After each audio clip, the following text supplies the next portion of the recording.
Hi everyone, I'm Jen. I'm Brian. Welcome to Studio Conversations. It's been a hot minute. We had to kind of work through some stuff if you saw our little strolling video. We're not video masters or anything like that, so... Just navigating the magic of video making and all of its frustrations. But we're here and we're going to talk to you today, so what were we going to talk about?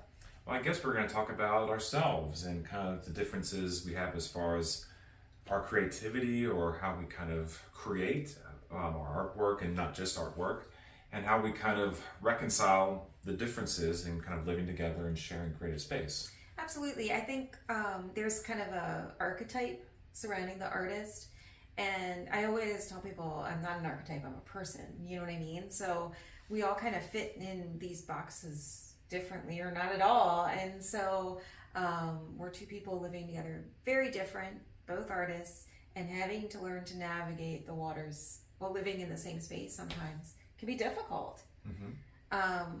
I would say like one of our biggest differences is the fact that I'm really broad with what I do. I am an artist, a painter, but I also write.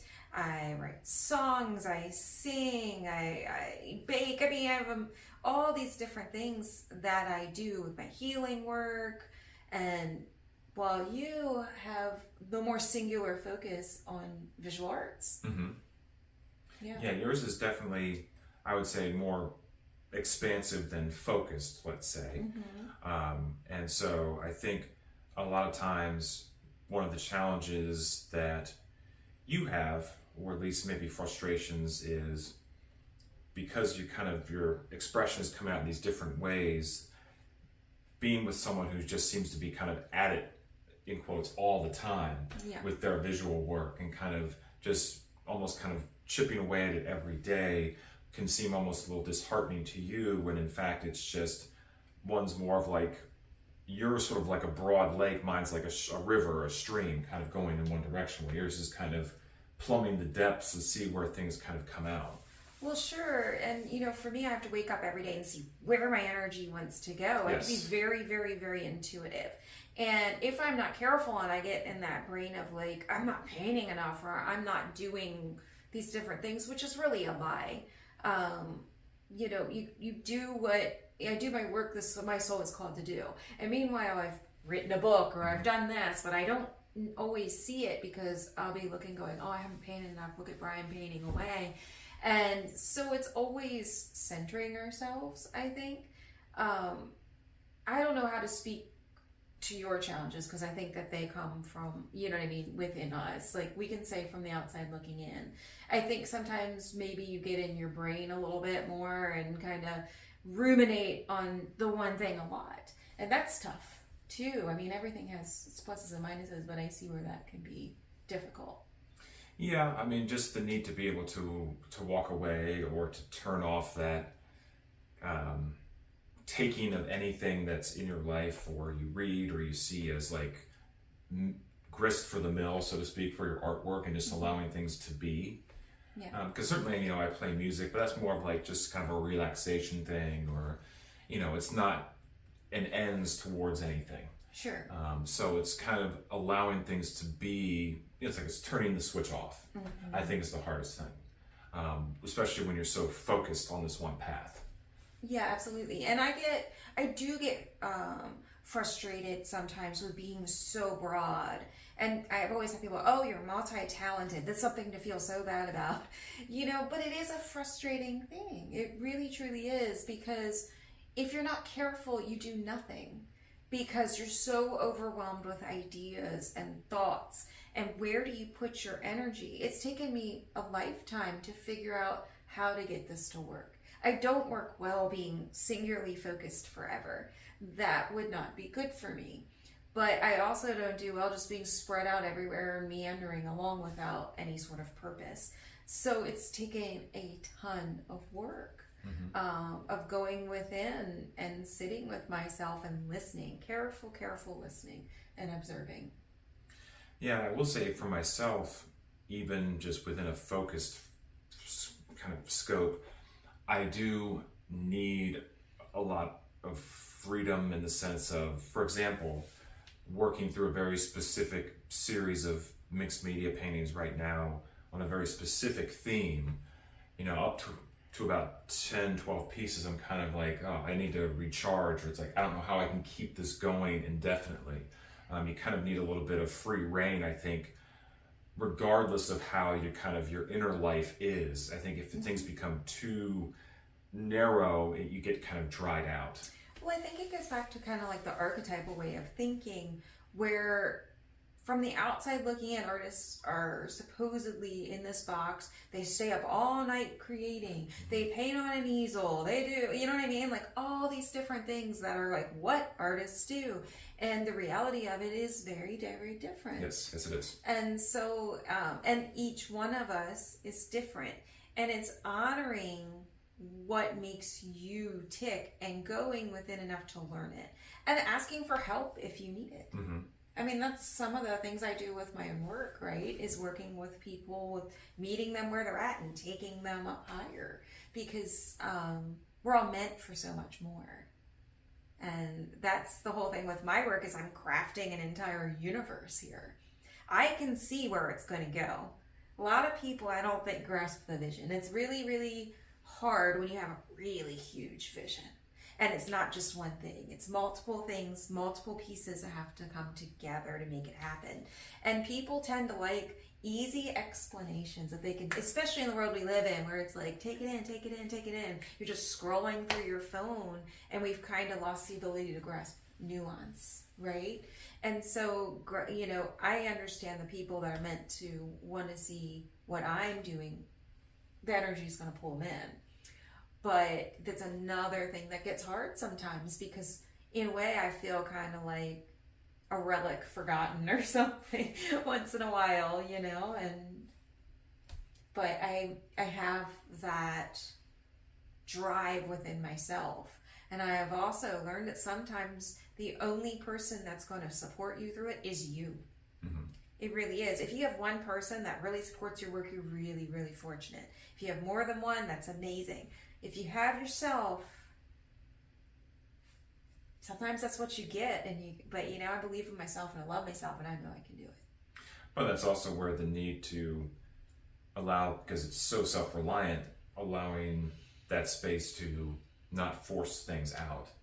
And also to, back to what you're saying about like kind of capturing things as through these different facets, is being able to capture that inspiration at the right time. Mm-hmm. And so you have to almost kind of like set up an environment for yourself where whatever you're trying to express, you can easily, before you sort of lose that moment, that inspiration. Oh, absolutely. And I mean, we have two different workspaces.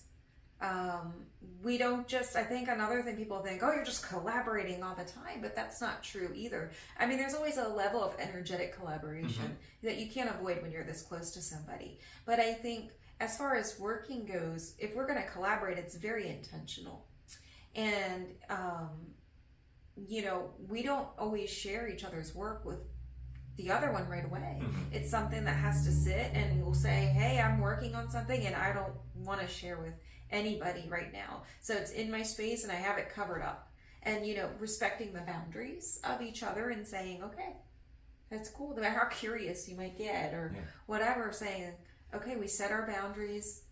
When the time is right, then we share and we help each other really grow that way, I think.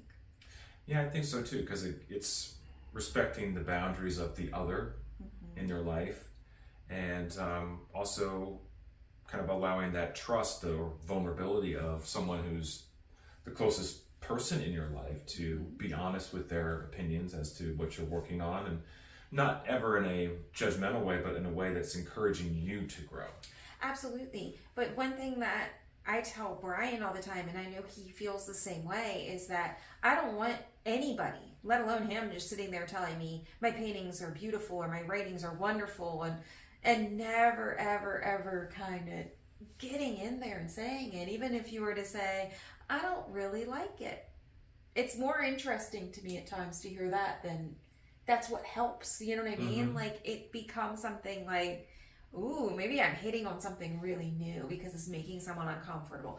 Or what is it about this that is generating this reaction? But it's so much more exciting and it's real. I would want you to tell me if I was painting the same painting 100 times, because that is boring. My whole goal is to keep moving beyond where I've been. You know, so by the time, God willing, I make it to 90 years old, what would I be creating then? Mm-hmm.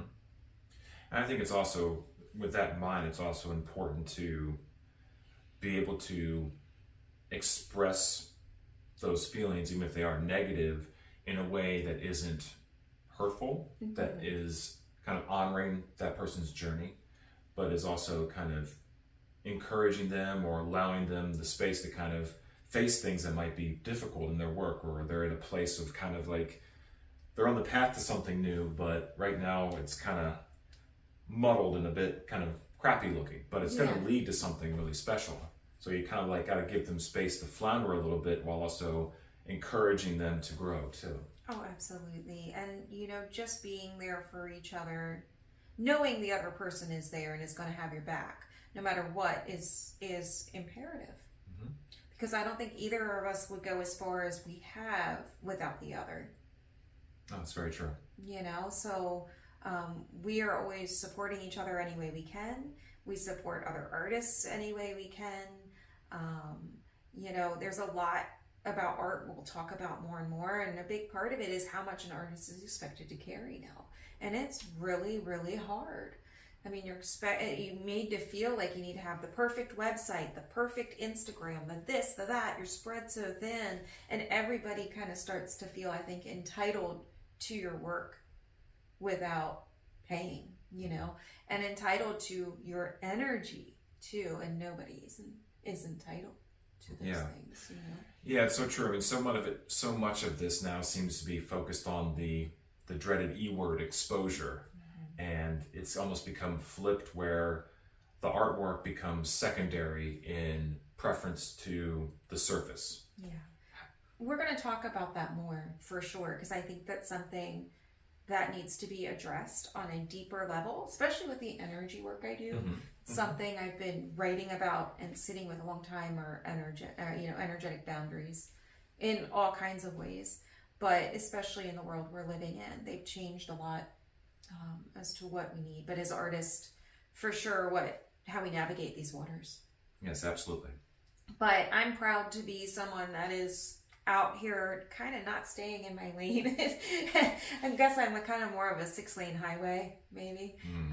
You're like one of those 20-lane highways in, I think, China or something. Yeah, like that's about right for me. So I have all these different things going, but I can assure you I have this incredible vision in my mind, and I can see it, and I'm going to make it happen, and it's going to blow everyone's mind. So, and you are just trekking away, and it's awesome. Bringing out something new. Mm-hmm. Yep, and we'll be talking about all those things and more. Yeah, absolutely. So be sure to subscribe, stay tuned, and we'll see you next time. See you next time. Bye. Bye.